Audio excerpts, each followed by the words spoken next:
안녕하세요. 인생을 바꾸는 관점입니다. 오늘은 혼수 안 해줬다고 시어머니에게 라면만 주구장창 끓여준 며느리에게 참 독특하면서 기가 막힌 복수를 하신 강순희님의 사연입니다. 참 독특한 해결법이었지만 그래도 효과는 좋았다고 하는데요. 과연 강순희님은 어떤 방법으로 며느리에게 참교육을 하셨는지 지금 바로 들어보시죠. 안녕하세요. 저는 이른을 바라보고 있는 강순이라고 합니다. 오래전 남편을 하늘나라로 보내고 하나뿐인 아들을 키우느라 정신없이 살아왔어요. 어린 시절부터 아들은 참 순하고 착한 아이라 저로서는 큰 말썽 없이 무탈하게 잘 자라준 것이 정말 큰 복이라 생각했죠. 물론 혼자 벌어 가정을 지켜야 한다는 압박감에 젊은 시절엔 허리가 휘도록 일했지만 무럭무럭 자라는 아들을 보면서 힘든 것도 모르고 열심히 살아왔던 것 같아요. 그렇게 아들만 바라보며 살았던 제가 왜 이런 사연을 보내게 되셨는지 궁금하실 겁니다. 그 이유는 바로 하나밖에 없는 저희 며느리 때문이에요.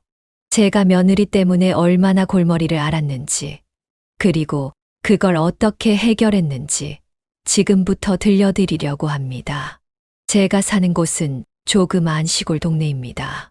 젊은 사람보다는 나이 든 사람들이 더 많이 살고 있는, 그래서 동네 어르신들끼리 자주 모여서 텃밭에서 난 채소를 나눠 먹거나 계절마다 마을회관 같은 곳에 모여 김장도 함께 담그곤 한답니다. 저도 시장통에 나가 야채 장사를 하며 생활비를 벌곤 했지요.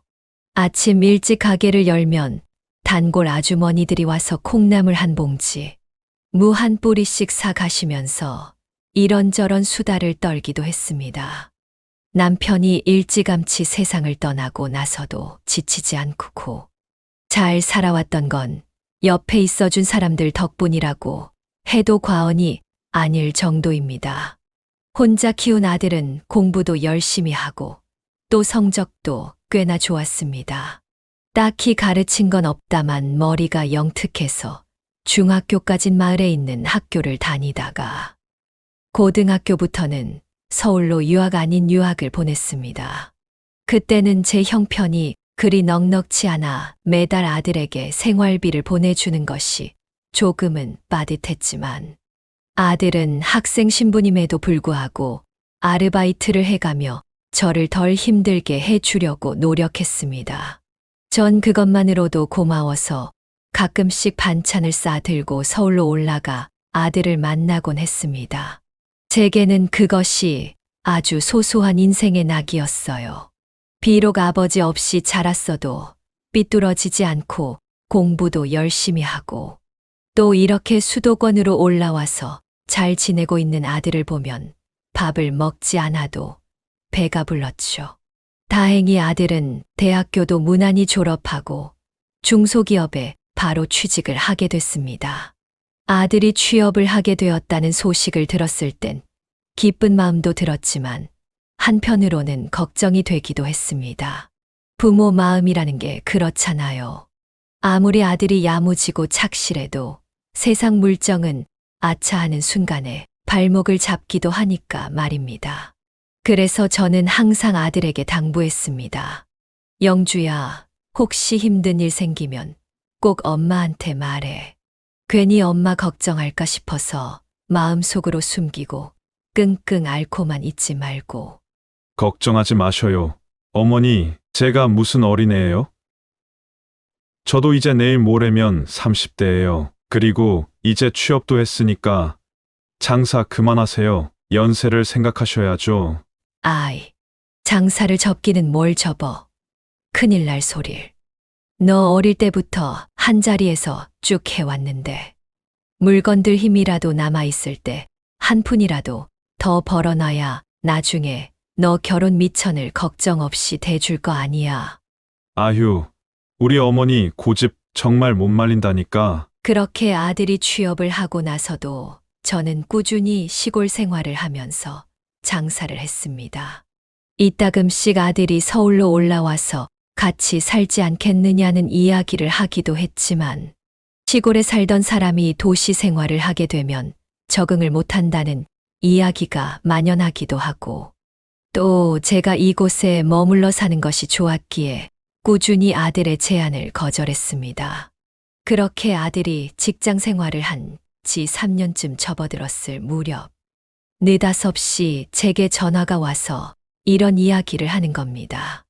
어머니, 사실 저 만나는 사람이 있어요. 한번 인사를 시켜드리고 싶은데 괜찮으세요? 응, 여자친구가 있었어. 엄마한테 말을 하지.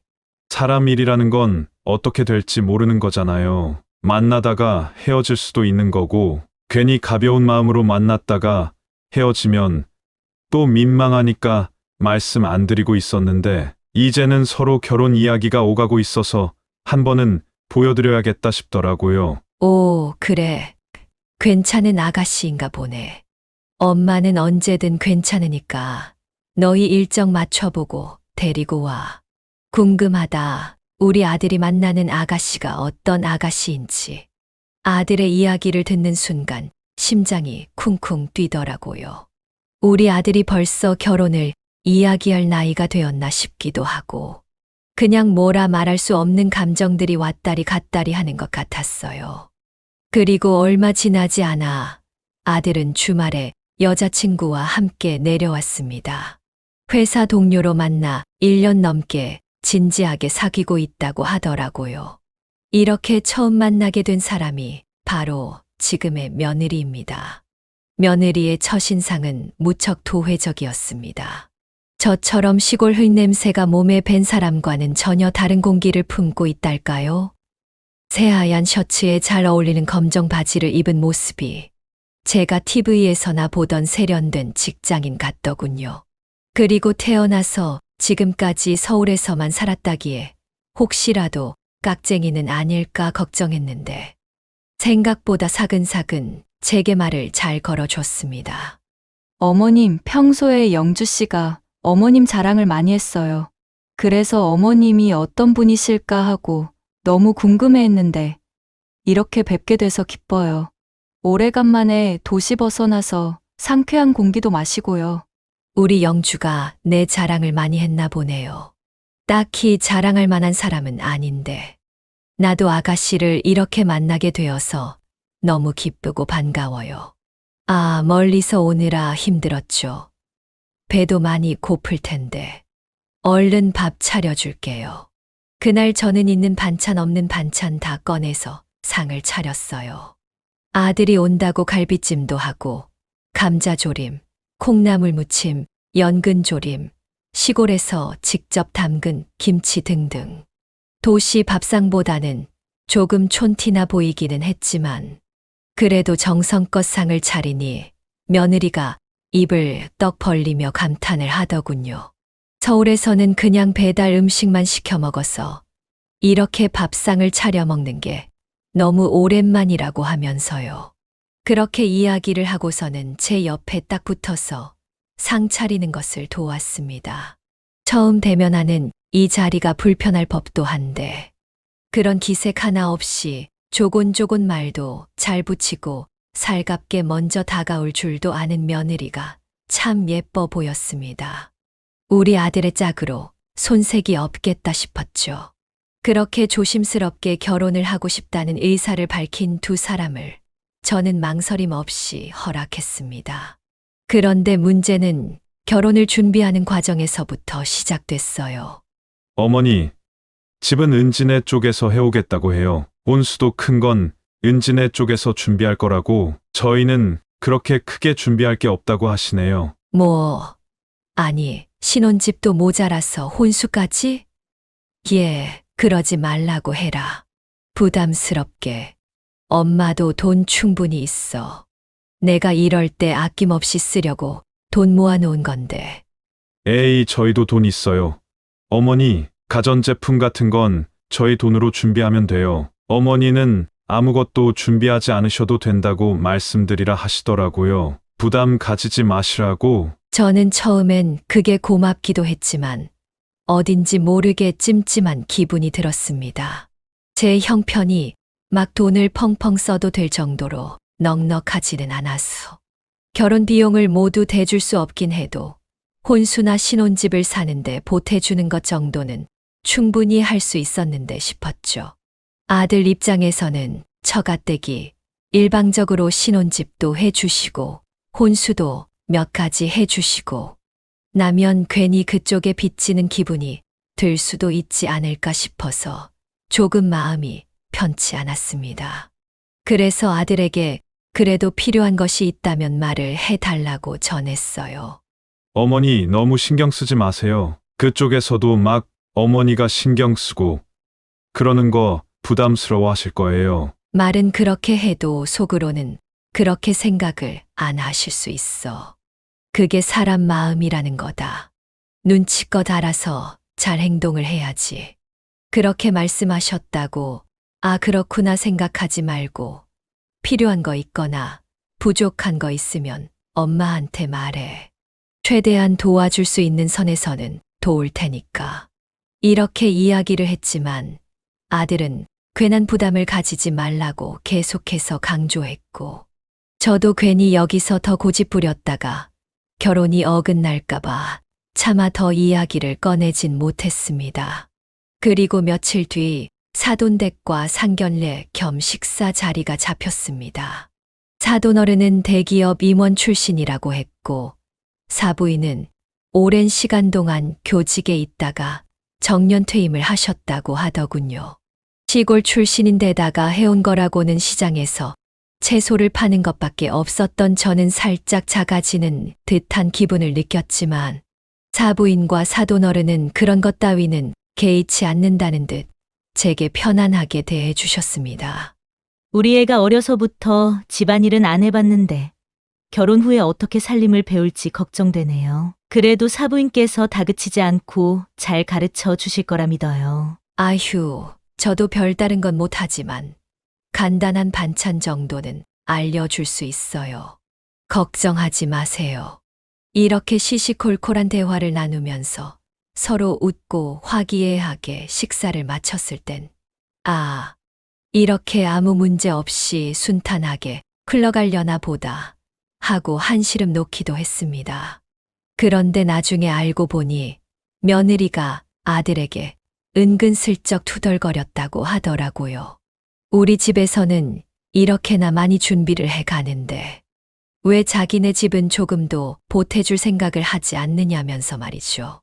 솔직히 조금 어이가 없더군요. 제가 안 해주려고 한 것도 아닌데 그렇게 푸념을 늘어놓았단 이야기를 들으니 마음이 편치 않았습니다.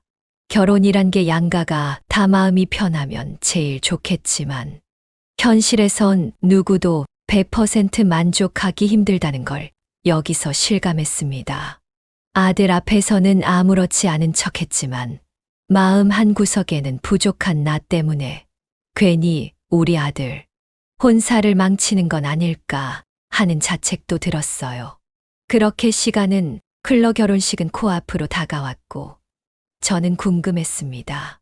결혼식 당일엔 정말 모든 게 잘 이루어질지 서로 감정이 조금씩 쌓여가고 있는 건 아닐지 실제로 결혼식을 일주일 앞두고 파혼을 하는 경우도 드물지는 않다는 말에 살짝 걱정이 되었습니다.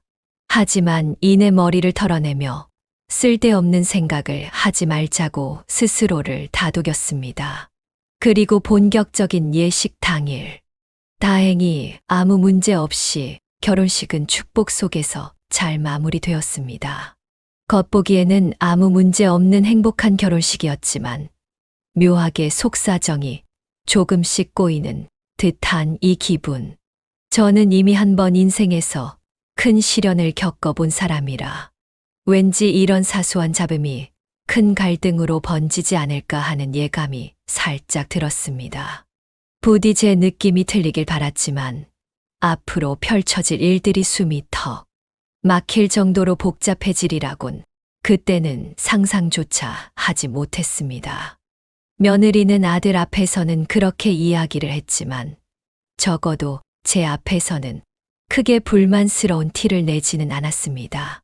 가끔씩 명절이나 제 생일과 같은 특별한 날 저희 집으로 내려와서 같이 시간을 보내는 것이 전부였지만, 이 정도로도 만족했습니다. 적어도 파혼을 하지 않은 것만으로도 다행이다 싶었죠. 그러던 어느 날 아들에게서 전화 한 통이 걸려왔습니다. 어머니, 저 사고 나서 병원에 입원했어요. 무슨 사고길래 병원에 입원을 해? 무슨 사고인데 많이 다쳤어? 차에 치이는 바람에 다리뼈가 골절됐어요. 적어도 한 달은 깁스를 해야 할 것 같다네요. 이번 아버지 제사 때는 못 내려갈 것 같은데 어떡하죠? 얘는 지금 무슨 소리를 하는 거야? 네 다리가 부러졌는데 제사 못 오는 게 그리 중요하다고. 그런 거 신경 쓸 거 없다. 다른 곳 다친 데는 없고. 네, 다행히 다리만 부러지고 다른 곳은 멀쩡하다고 하더라고요. 아휴, 천만 다행이다. 그래, 나중에 상황 정리되면 병원 어디인지 말해다오. 엄마가 올라갈 테니까. 아들이 사고를 당했단 소식을 듣고 심장이 미친 듯이 벌렁거렸습니다. 그래도 불행 중 다행히 다리 외에는 다친 곳이 없다고 하기에 그나마 조금은 마음을 놓을 수 있었죠. 그리고 며칠 후 아들은 상황이 어느 정도 정리가 됐다며 제게 입원한 병원을 알려줬습니다. 저는 가게를 며칠 쉬기로 하고 곧장 아들이 있는 서울의 병원으로 기차를 타고 올라갔어요. 많이 다치지는 않았지만 한쪽 다리에 통깁스를 하고 있는 아들의 모습을 보자니 마음이 아파왔습니다. 좀 조심하지 그랬냐며 괜한 타박을 하고는 이런저런 이야기를 나누는데 이상하게 며느리가 보이질 않는 겁니다. 주말이었는데도 말이죠. 그런데 은지는 어디 갔니? 일요일인데 출근하지는 않았을 거 아니야. 오늘 강원도에서 친구들이 온다고 해서 만나고 오라고 했어요. 어차피 있어봤자 할 것도 없고 지루하기만 할 텐데요, 뭐. 세상에 남편이 이렇게 사고가 나서 깁스를 하고 누워있는데 친구들을 만나러 간 거야? 아이고 참. 친구들이야 얼마든지 만날 수는 있지만 어느 정도 괜찮아지고 나면 만나던지 하지. 그런 것까지 일일이 간섭할 필요 있나요, 뭐. 제가 아예 거동을 못하는 것도 아니고. 괜찮아요, 어머니. 저는 아무렇지도 않아요. 아픈 아들을 내버려 두고 며느리가 친구들을 만나러 갔다는 이야기를 듣고 내심 속상했습니다.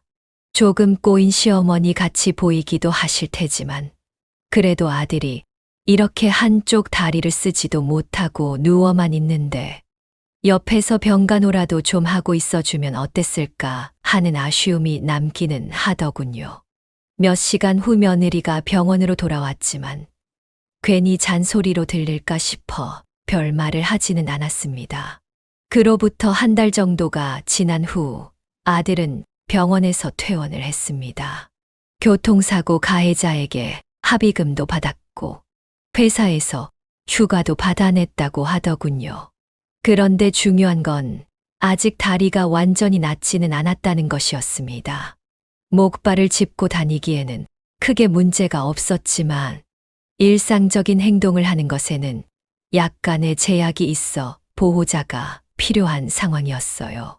그렇게 퇴원 수속을 밟는데 며느리가 제게 조심스럽게 다가와서 이렇게 이야기를 하는 겁니다. 어머님 혹시 딱 일주일 동안만 저희 집에 계셔 주실 수 있을까요? 응, 일주일. 왜 무슨 일 있니? 어머님도 아까 들으셨겠지만 저 사람 아직 다리가 다 낫지 않았잖아요. 어차피 목발 짚고 다니면 된다고는 하지만 그게 말처럼 쉬운 일도 아니고 저는 회사에서 중요한 프로젝트를 맡고 있어서 일주일이나 연가를 내기에는 힘든 상황이거든요. 그렇다고 그 일주일 동안 간병인을 쓸 수도 없는 노릇이고 해서 어머님이 저희 집에 있으면서 그의 병간호를 좀 해주셨으면 좋겠어요. 물론 비용은 제가 다 드릴게요. 며느리의 부탁에 저는 곰곰이 생각을 했습니다. 듣고 보니 며느리의 말도 일리가 있더군요. 고작 일주일 때문에 간병인을 쓰는 건 돈 낭비고 그렇다고 간병인 없이 혼자 생활하게 뒀다가 행여나 또 다른 사고라도 난다면 골치 아플 일이었습니다. 그래서 저는 알겠다고 말하고 일주일 동안 가게 문을 닫아 놓는다고 적어두고 짐을 싸들고 아들네 집으로 찾아왔어요. 항상 집에 혼자 있다가 아들과 같이 시간을 보내니 그래도 나름 행복하더군요. 삼시세끼 내 자식에게 따뜻한 밥을 차려줄 수 있다는 게 좋았습니다. 그런데 며느리는 정신없이 바쁜지 3일 연속으로 새벽 귀가를 하더군요. 어느 날은 살짝 술에 취해 있는 것 같기도 했습니다. 너 혹시 이 시간까지 술 마시고 들어온 거니? 아, 죄송해요. 어머님 팀원들끼리 회식이 좀 있어서. 저 때문에 깨셨어요? 아니다. 그냥 잠이 안 와서 안 자고 있었어. 너무 늦게까지 돌아다니면 못 써. 세상이 얼마나 흉흉한데. 그리고 술 마시고 들어오면 연락이라도 좀 해주던가. 나는 여태까지 일하다 들어온 줄 알았잖아. 죄송해요. 어머님 예상에도 없었던 회식이라. 아, 혹시 식사는 하셨어요? 응. 아니, 안 먹었다. 배가 별로 안 고팠어. 왜 아무것도 안 드셨어요? 배가 안 고파도 드셔야죠. 제가 라면이라도 끓여드릴게요. 아니다 됐다. 나 원래 라면 같은 거 잘 안 먹어. 어른들은 꼭 그렇게 말씀하시더라고요. 라면은 몸에 안 좋아서 안 먹는다 하시면서요. 그래도 어머니, 저희 집에는 겉면밖에 없어요. 겉면은 몸에 좋대요. 제가 정성껏 끓여드릴게요. 저는 계속해서 거절을 했지만 술에 취한 며느리의 귀에 그 말이 들릴 리 만무했습니다. 결국 며느리는 손수 제게 라면을 끓여줬고 딱히 먹고 싶은 생각은 없었지만 그래도 며느리의 정성을 생각해서 맛있게 먹어줬어요. 그런데 그 라면을 먹은 것이 사건의 시작이었습니다. 딱 일주일이면 된다던 며느리의 부탁은 일주일로 끝나지 않았습니다. 일주일만 지나면 본인이 알아서 케어하겠다고 했으면서 제게 일주일, 아니, 한 달만 더 있어 달라고 부탁을 하더군요. 저도 생업이라는 게 있는 사람인데 이렇게 계속 부탁을 하니 난처했습니다. 하지만 그 부탁을 거절할 수도 없어 저는 쭉 아들의 집에서 생활하게 됐어요. 그런데 중요한 건 며느리가 그날 이후부터 쭉 제게 라면만 끓여줬다는 것이었습니다. 다른 음식도 해주는 것이 아니라 오직 라면만 끓여주더군요. 어느 날은 국물 있는 라면을 끓여주고 또 어느 날은 볶음 라면을 끓여주고 밥을 먹었다고 하는데도 대체 무슨 이유에선지 라면만 끓여주는 겁니다. 아주 미치고 팔짝 뛸 노릇이었죠. 매일같이 라면만 먹다 보니 속병까지 찾아온 저는 동네 내과까지 다녀야 했습니다. 애초에 잘 먹지도 않던 라면을 먹다 보니 제대로 탈이 난 것 같았어요. 그런데 더 웃긴 건 아들이 잘 때 늦은 밤에만 그렇게 행동을 했다는 겁니다. 너무 이상하지 않나요? 아들이 깨 있을 때 그러는 것도 아니고 아들이 자는 시간만 노려서 그렇게 행동을 한다는 게. 그래서 한날은 도저히 견딜 수가 없어서 며느리에게 이렇게 물었습니다. 너 대체 나한테 왜 이러는 거냐? 내가 너한테 밥 해달라고 성화를 부린 것도 아니고 내가 직접 밥 해서 먹었다는데도 왜 말을 듣질 않고 라면을 끓여주는 거냐고. 어머님, 제가 끓여드리는 라면이 맛이 없으셔서 이러시는 거예요? 이렇게 정성을 다해 끓여드리는데 뭐 원하시는 거 있음 말씀하세요. 그럼 제가 다 맞춰서 해드릴게요. 지금 내가 맛이 없어서 이렇게 이야기를 하는 줄 아니? 나는 밥을 먹었다고 이야기를 하는데도 듣는 둥 마는 둥 하면서 냄비에 물 올려 나한테 라면을 끓여주잖아. 그래서 물어보는 거다. 대체 나한테 왜 이러는지. 이건 너무 상식 밖의 행동 아니니? 제가 너무 바빠서 어머님께 며느리 노릇도 하나 제대로 못 해드리는 것 같아 죄송해서요. 해드릴 수 있는 게 라면 끓여드리는 것밖에 없어서 그래요. 죄송해요, 어머님. 정말 기가 막혔습니다.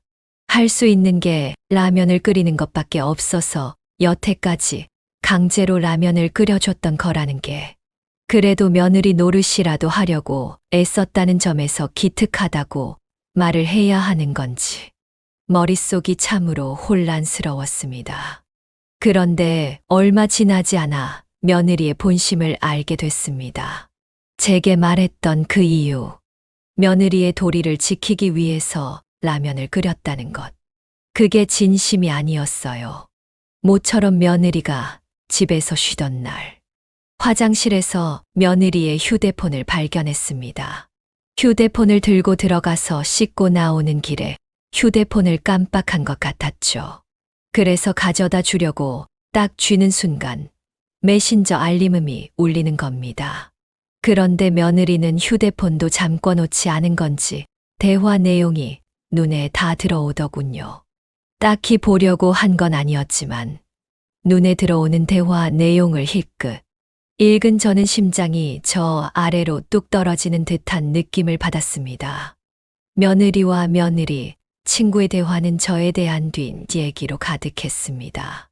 회사가 바쁘지도 않지만 남편을 돌보는 것도 귀찮고 또 결혼할 때 뭐 하나 제대로 해준 것도 없는 시엄마가 미워서 소심하게나마 복수를 하고 있다.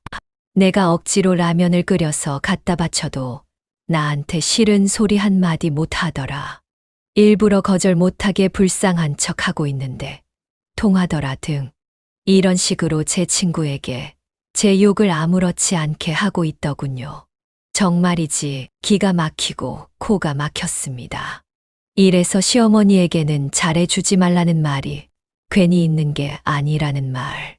시엄마한테 잘할 바에야 친정엄마한테 더 잘하겠다는 말. 친구에게 이 정도면 다른 사람들에게도 충분히 저나 아들의 이야기를 하고 다녔을 가능성이 있겠다 싶어 저는 조용히 화장실 문을 닫고서 며느리의 휴대폰을 더 들여다봤습니다. 아니나 다를까 그 안에는 제가 몰랐던 더욱 충격적인 진실들이 들어 있었어요. 회사가 바빠 아들의 병간호를 제게 맡겼던 며느리는 가장 최근에 사돈댁에 혼자 갔다가 온 것 같았습니다. 아주 진수성찬으로 차려진 밥상 사진이 찍혀 있었고 가족들끼리 찍은 사진도 있더군요. 보아하니 사부인의 생신이었던 것 같았습니다. 케이크에 초를 꽂아 생일 축하 노래를 부르는 영상도 있고 그냥 말 그대로 아주 가관이더군요.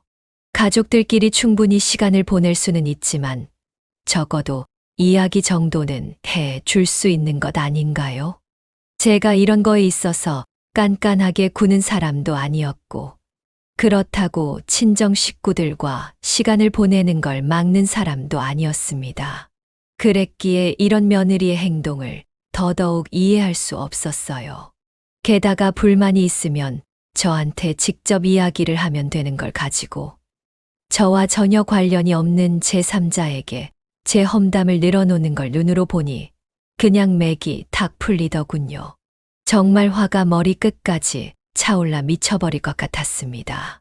그냥 아예 대놓고 다 엎어버릴까 싶었지만 이내 정신을 차리고 최대한 평정심을 유지하려 노력했습니다. 그리고 아무 일도 없었다는 듯 화장실에 며느리의 휴대폰을 내려놓고 조용히 나왔어요. 제가 화를 내지 않은 이유는 아주 간단합니다. 여태껏 저와 아들을 속이고 뒤지얘기까지 해온 며느리를 시시하게 혼내주고 싶지는 않았거든요. 솔직히 이런 일은 대놓고 봤으니까 뭔지 설명하라고 따지고 드는 것보다는 제대로 골탕을 먹여주는 게 훨씬 더 통쾌하잖아요. 그래서 혼자 생각을 해보기로 했습니다. 이 철딱선이 없는 며느리의 정신머리를 어떻게 바로잡아 줄지에 대해서 말이죠. 그렇게 시간이 흘러 저는 아들의 병간호를 끝내고 집으로 돌아왔고 어느덧 추석을 일주일 앞둔 시점이 찾아왔습니다. 모든 걸 속으로 계획해둔 저는 아들에게 미리 전화로 이렇게 이야기했어요. 영주야, 이번 추석에는 사돈댁이랑 같이 우리 집에서 추석을 좀 맞았으면 하는데 어떻게 생각하니? 네. 무슨 말씀이세요, 어머니? 장인어른이랑 장모님이랑 집에서 같이 추석을 보내시겠다고요? 시골집 말씀하시는 거죠. 응.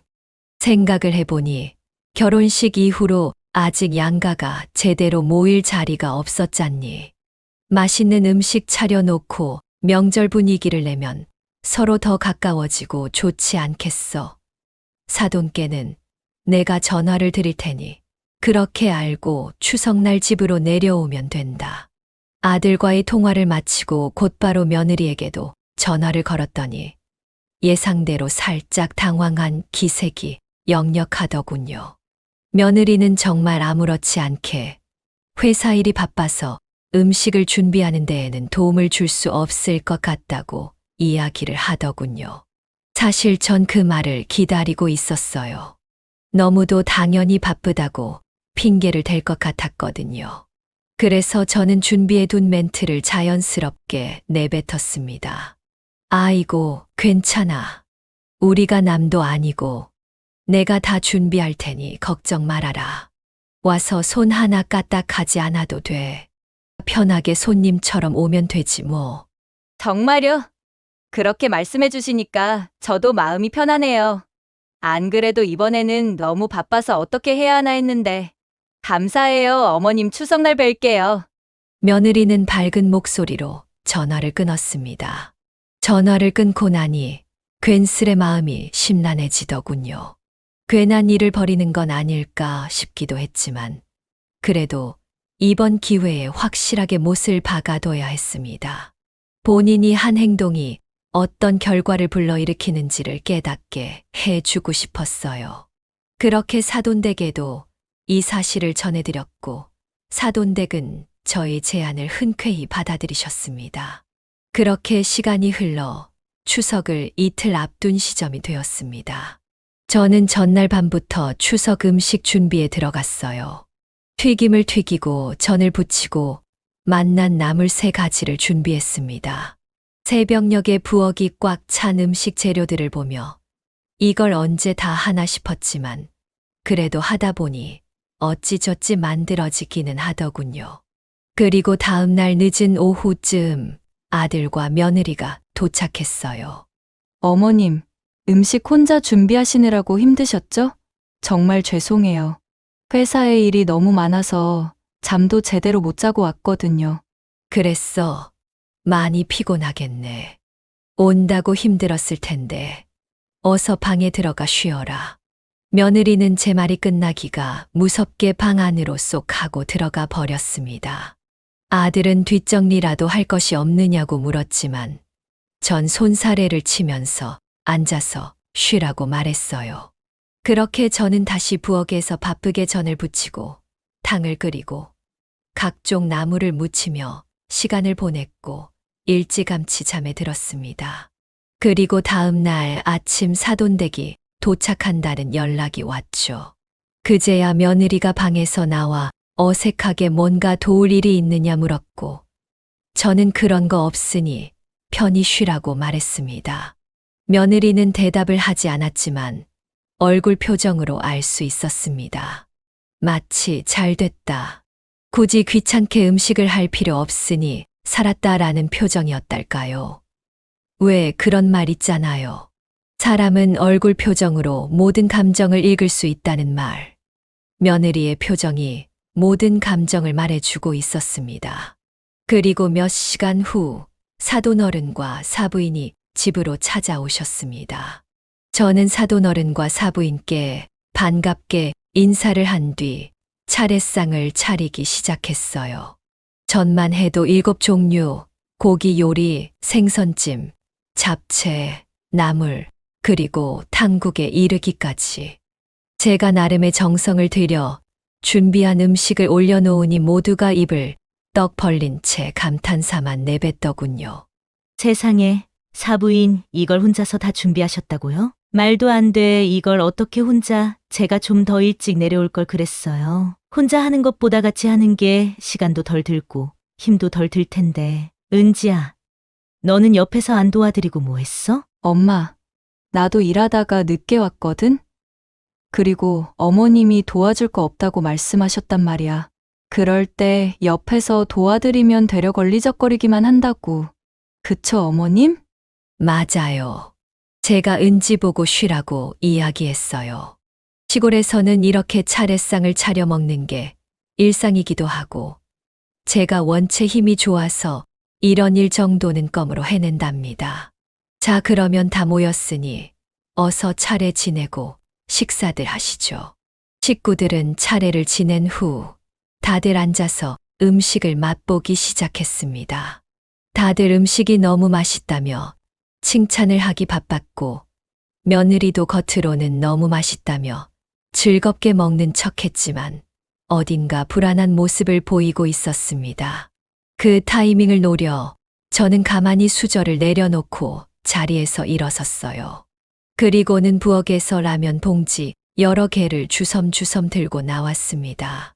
한 봉지도 아니고 대여섯 봉지를 한아름 꺼내서 말이죠. 사돈어른, 사부인, 아들은 당황스러운 표정으로 저를 바라보고 있었고, 며느리는 상황 파악이 안 되어 멍하니 저를 쳐다보다가 라면 봉지를 발견하고는 사색이 되었습니다. 며느리의 표정이 참 가관이었어요. 사부인, 웬 라면이에요? 먹을 게 이렇게 많은데 라면 끓여 드시려고요? 아니요. 이게 오늘의 스페셜 메뉴예요. 제가 일주일이 넘는 시간 동안 이 라면만 지겹도록 먹었거든요. 누가 저한테 이게 그렇게 몸에 좋은 거라고 하면서 끓여주더라고요. 그래서 오늘 사돈어른, 사부인께도 직접 해 드리고 싶어서 이렇게 준비했습니다. 어머니, 그게 무슨 말씀이세요? 누가 어머니한테 라면만 끓여드렸다는 거예요? 내가 누굴 말하는 거겠니?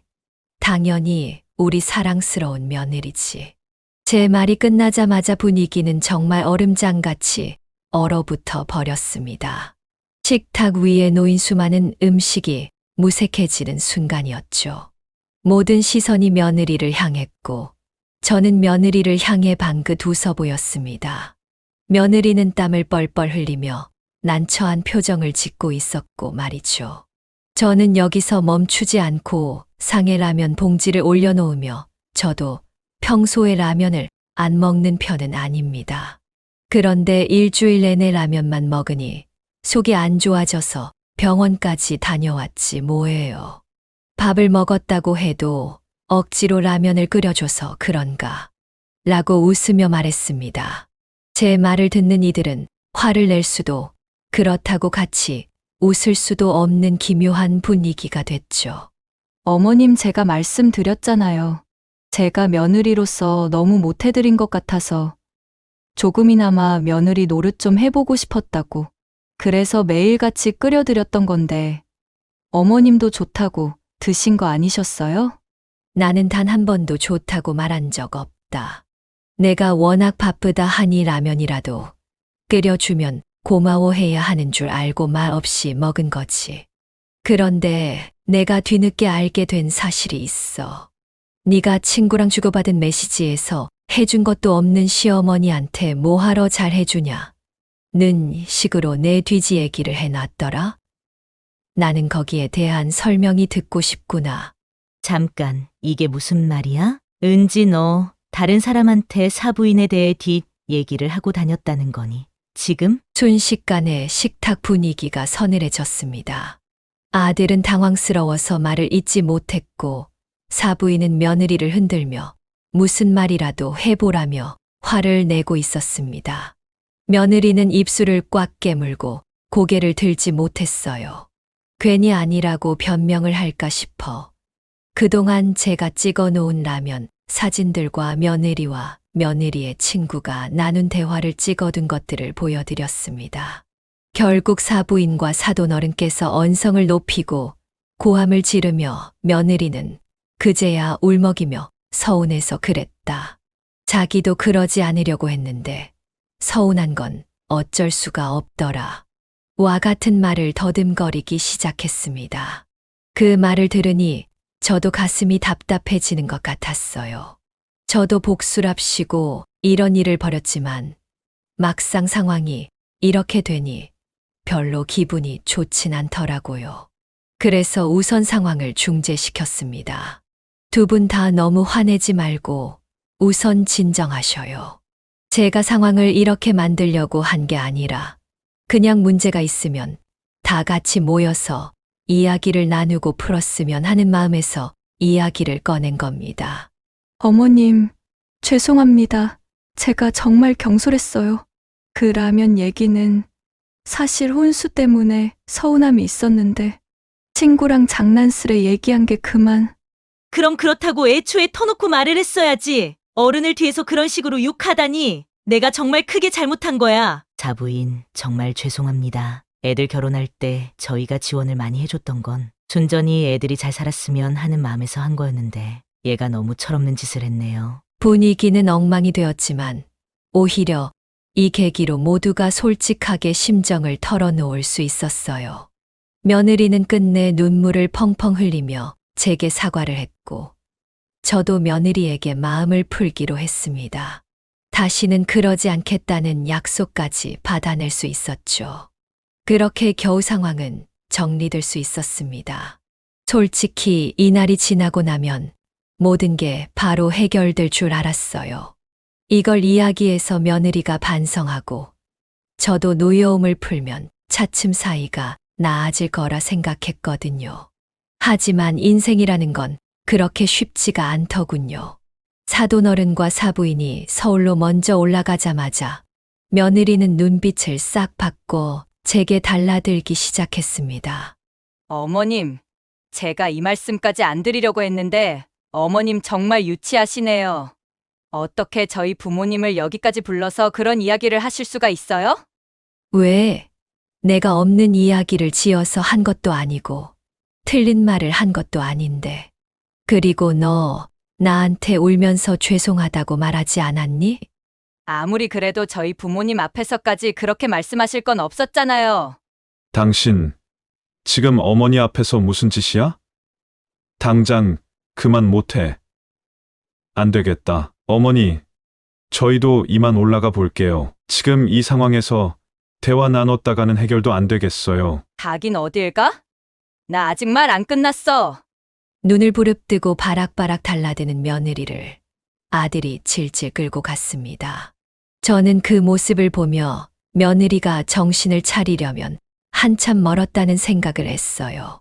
제 부모 앞에서는 잘못했다며 눈물을 펑펑 쏟아놓고서는 돌아서니 바로 이중적인 모습을 보이는 게 마냥 기가 차더군요. 그렇게 일이 마무리되고 다시 아들 내외에게 연락이 온 건 추석이 끝나고 열흘 정도 지난 시점이었습니다.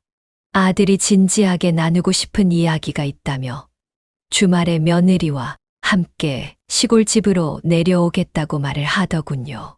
그래서 저는 그러라고 했습니다. 대체 무슨 이야기가 더 할 게 남아서 그런가 싶기도 했고 앞에서 또 눈을 뒤집어 까고 대들면 저도 가만히 있지 않을 생각이었죠. 그런데 주말에 찾아온 아들과 며느리는 사뭇 분위기가 달랐습니다. 며느리는 어쩐지 제게 달라들 기색이라고는 조금도 보이지 않았고 도끼라고는 싹 빠진 채 고개를 푹 숙이며 우물쭈물거리고 있었어요. 그 모습을 보는 순간 참 묘하다는 생각이 들더군요. 별 것도 아닌 거 가지고 제 욕을 하면서 복수를 하던 애가 이젠 새파랗게 질린 표정으로 저를 바라보고 있다는 게 참 어색하기도 했습니다. 아들은 계속 망설이고 있는 며느리의 등을 떠밀며 말을 시켰어요. 어머니한테 드리고 싶은 말씀이 있다고 했잖아. 빨리 이야기해. 어머님 얼마 전 있었던 일은 정말 죄송했어요. 사실 전 혼수 문제도 그렇고 결혼 비용 문제도 그렇고 뭔가 묘하게 억울하다고 생각했어요. 어차피 제가 돈을 내는 건 아니지만 저희 집이 신혼집을 마련해주고 혼수도 보태줬는데 어머님은 딱히 저희한테 해주신 게 없으니까 저도 모르게 분노가 쌓였나 봐요. 심지어 친구에게 투정 부리다가 어머님께 들키기나 하고. 그래, 나도 처음에 이야기 들었을 때 그건 아니라고 필요한 거 있으면 말하라고 했어. 그런데 끝까지 나한테는 아무 말도 안 하길래 나중에 너희가 정말 힘들 때 도와줘야겠다 생각했고, 그게 그렇게 서운했으면 나한테 대놓고 이야기를 했어야지. 뒤에서 어른을 그렇게 험담하는 건 옳지 않은 행동이야. 그렇게 저희 세 사람은 그날 저녁까지 아주 솔직하고도 긴 대화를 나눴습니다.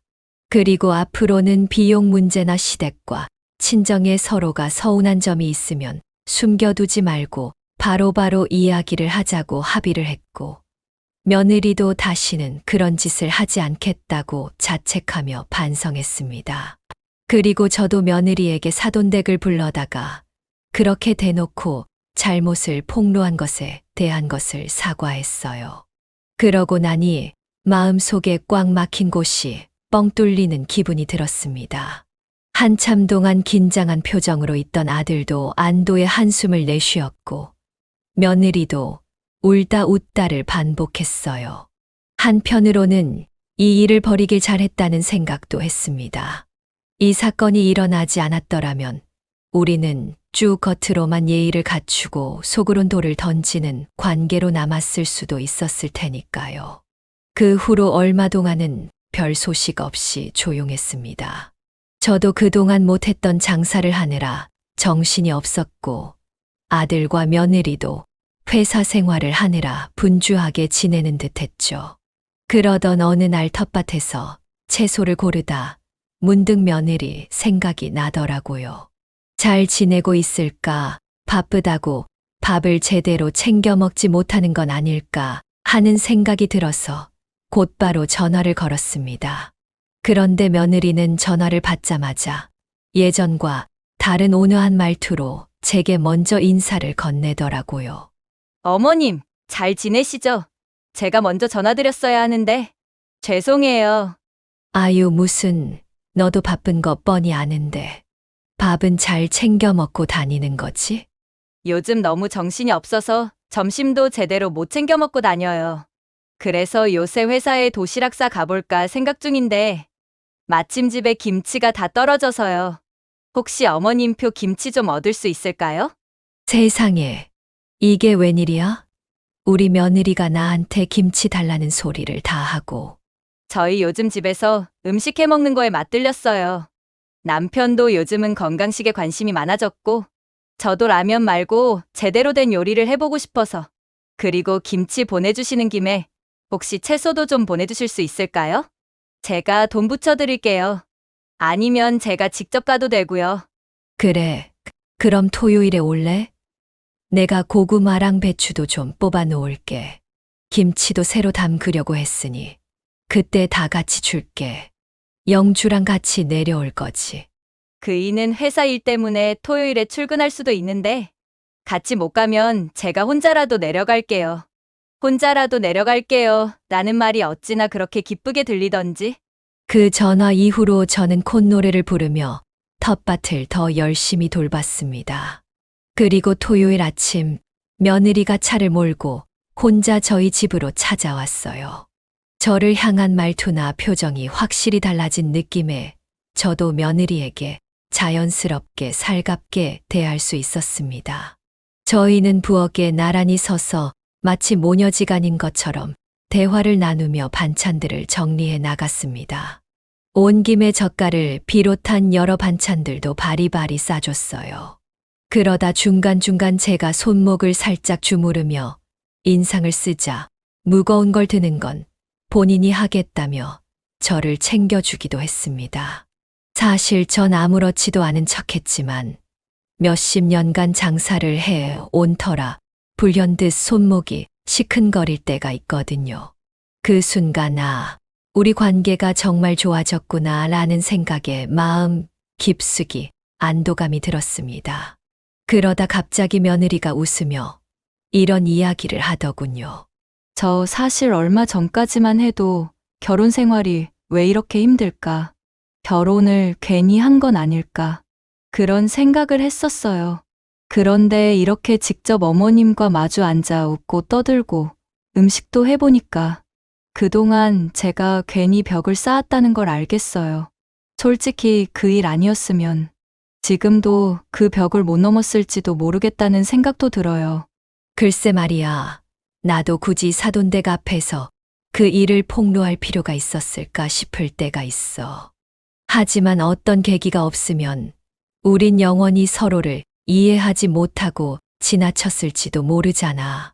그러니까 앞으로는 솔직하게 기분이 나쁘면 나쁘다, 서운하면 서운하다, 귀찮으면 귀찮다 말하면 되는 거야. 앞으로는 감정을 숨기거나 복수 같은 어리석은 짓 하지 않을게요. 어머님께서도 혹시나 제가 안 좋은 행동을 한다거나 혹은 마음에 안 드는 부분들이 있으시면 그때그때 알려주셨으면 좋겠어요. 저도 아직 모르는 게 많잖아요. 배우고 맞춰가는 게 부부인 것처럼 시댁 식구랑도 그래야 한다는 걸 깨달았어요. 솔직히 여러분들이 제 사연을 들으면 이런 일이 어딨어. 요즘 젊은 것들이 너무하네 라거나 시어머니도 참 대단하네 같은 반응을 보일 수도 있겠지만 사람 마음이라는 게 갈등을 없애는 게 아니라 서로 다름을 인정하고 해결하려고 노력할 때 진짜 가족이 된다고 믿거든요. 그리고 그 노력의 과정 속에서 한층 더 성숙해지는 게 시어머니와 며느리의 관계가 아닐까 싶어요. 라면 하나 때문에 많은 것들을 알게 됐고 서로 고난을 조금 겪긴 했지만 결국에는 서로 화해를 하게 됐고 저는 며느리를 불편하게 여기지 않게 됐으며 며느리도 저를 어려워하거나 어색해하지 않고 자발적으로 제게 살갑게 군이 이걸로 다행이라는 생각을 하고 있습니다. 진작에 이런 관계였다면 괜한 일이 일어나지 않고 좋았을 텐데 하는 아쉬움은 있지만 그래도 지금이라도 이렇게 관계가 발전한 것에 대해서 다행이다 싶어요. 요즘은 매일 같은 시간에 며느리한테 문자 메시지가 옵니다. 어머님, 오늘은 계란찜을 해봤는데 간이 좀 싱거워진 것 같아요. 분명히 인터넷에서 가르쳐 준 대로 만들었는데 뭐가 잘못된 건지 모르겠어요. 혹시 소금을 좀 더 넣어도 돼요? 아빠 숟가락으로 2스푼 정도 넣었거든요. 아니면 다른 조미료를 넣었으면 하는데 괜찮을까요? 라고 묻거나 저희 회사에서 이번에 처음으로 김장 파티를 하는데 어머님 김장 레시피를 참고해봐도 될까요? 그럼 회사 사람들이 진짜 환장하고 먹을 것 같아요. 라는 식으로요. 그런 평범한 일상 속 대화가 저를 얼마나 기쁘게 하는지 모릅니다. 며느리가 저를 필요로 하는 것 같다는 느낌이 들었거든요. 전 그럴 때마다 소소한 요리 팁을 알려주며 이렇게 하면 더 맛있어진다고 조언을 해주곤 합니다.